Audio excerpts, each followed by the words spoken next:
साल 2022 में रूस और यूक्रेन के बीच घमासान युद्ध देखने को मिला था, तो वहीं अब इस बार साल 2023 में भी घमासान युद्ध छिड़ चुका है। दरअसल फिलिस्तीन के हमास और इजराइल के बीच घमासान युद्ध छिड़ चुका है, लेकिन इसमें सबसे बड़ी आफत ये है कि इस युद्ध का असर बाकी देशों की अर्थव्यवस्था पर भी पड़ेगा। उसी तरह भारत पर भी इस युद्ध का प्रभाव पड़ सकता है। फिलिस्तीन के आतंकी संगठन हमास के इजराइल पर अचानक किए गए बड़े हमले ने पूरी दुनिया को चौंका दिया है।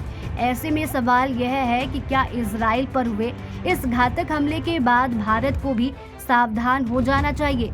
सूत्रों की माने तो अगर ये युद्ध लंबे समय तक चलता रहा तो इसका सीधा असर भारत ही नहीं बल्कि अन्य देशों पर भी पड़ेगा। लेकिन भारत पर अगर इस युद्ध का असर पड़ता है तो किन किन चीजों में कमी आ सकती है। दरअसल हमास के इस युद्ध का असर सीधा भारत की अर्थव्यवस्था पर पड़ेगा। बाकी जिन देशों का व्यवसाय इजराइल में चलता है उन पर इस युद्ध का सीधा असर देखने को मिलेगा। शेयर बाजार के जानकारों का मानना है कि इस युद्ध की वजह से कच्चे तेल के दाम बढ़ने की आशंका है, जो महंगाई की मार झेल रहे भारत के लिए काफी चिंताजनक होगा। वहीं कुछ दिन पहले गिरे सोने के दाम भी बढ़ सकते हैं। सबसे ज्यादा इस युद्ध का असर गौतम अडानी पर पड़ा है।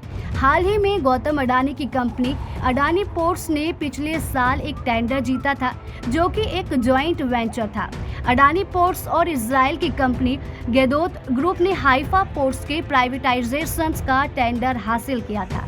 इसी कॉन्ट्रैक्ट की वैल्यू 1.8 बिलियन डॉलर के आसपास थी और इसमें अडानी की हिस्सेदारी 70% के करीब बताई जाती है। हाइफा पोर्ट शिपिंग कंटेनरों में इजराइल का सबसे बड़ा पोर्ट माना जाता है। ऐसे में युद्ध के बीच अडानी के शेयर पर इसका असर पड़ सकता है। सोने के दाम बढ़ने पर भी गोल्ड की शॉप पर इसका असर पड़ सकता है।